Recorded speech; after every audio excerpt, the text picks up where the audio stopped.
Hey guys, what's going on? SecTheCXHD here, and I'm coming at you with a brand new Flashback Friday. So, today we're doing, I believe Spyro. Yep, Spyro the Dragon. And,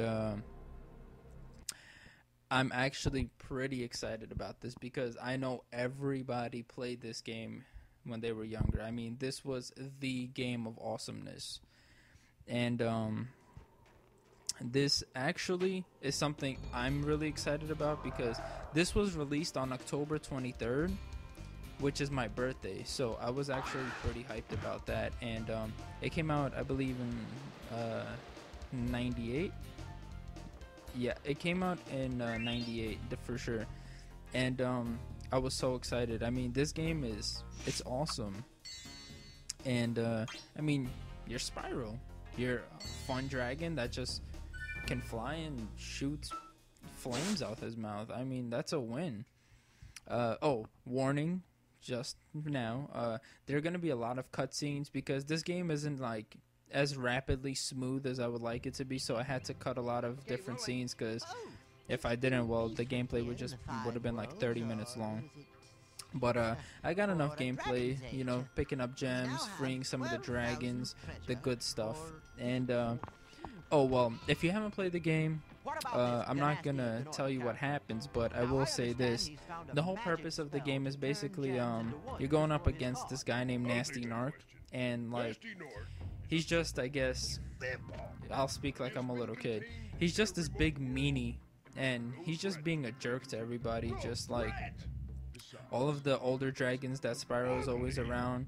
He like froze them all or turned them into stone or whatever, and Spyro has to free them to find out information about him so he can defeat him. And it's a really fun game. I mean, what's there not to like? It's awesome, hours worth of fun. I remember a lot of my friends and family members that played this, they would play this for hours at a time. I mean, you run around, you shoot flames, as you see here. And you just pick up gems, and I mean, you have fun. You go all out. Now, I was a fan of the game, definitely, but I don't know. As a kid, I was always more of like, I was a 007 lover. Like, I love GoldenEye, and I definitely enjoyed like more racing games and like wrestling games.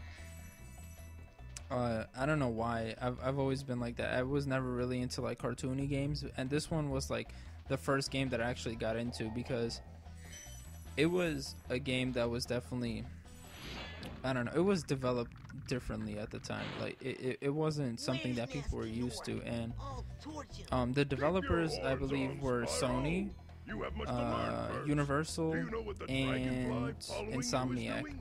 Which, actually, cool fact, Insomniac came up with the game Ratchet and Clank because of all the work that they put in on Spyro. So that's actually really cool because that just shows how a company started out from making a small game that blew up into something great. I mean, they had like 3 or 4 sequels, I believe, and now they're still producing games to this day that are similar in content, which just means that they can stay to the original base of what they came from and keep on making it better and better. But yeah, so one thing that I've always hated about Spyro, that freaking dragonfly. Why does it always follow people? Freaking following people just to be a follower. Stupid dragonfly. But yeah, so I really think that hands down, this is definitely one of the finest games that were out back then. And yeah, I did a lot of color corrections and editing.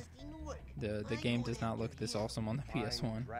It actually, well, compared to now graphics, I mean, it looked crappy compared to now. But back then, this was like the shit. I mean, back then, the color spectrum, it was like awesomeness. People really loved this shit at the time. I mean, this was cutting edge stuff, as all these games that I review were at the time. Like, it's fun to see how we have changed and progressed over so many, well, actually not even too many years. I mean, it's been what, 10 years since they came out with these games. And I'm just waiting to see how we're gonna progress from system to system, because most console games are started out on computer and then they're kind of like carried over.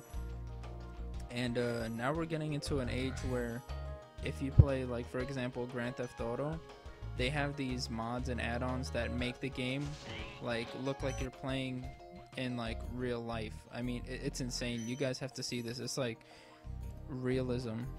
But yeah, guys, thanks for watching, and if you haven't subscribed yet, please hit the subscribe.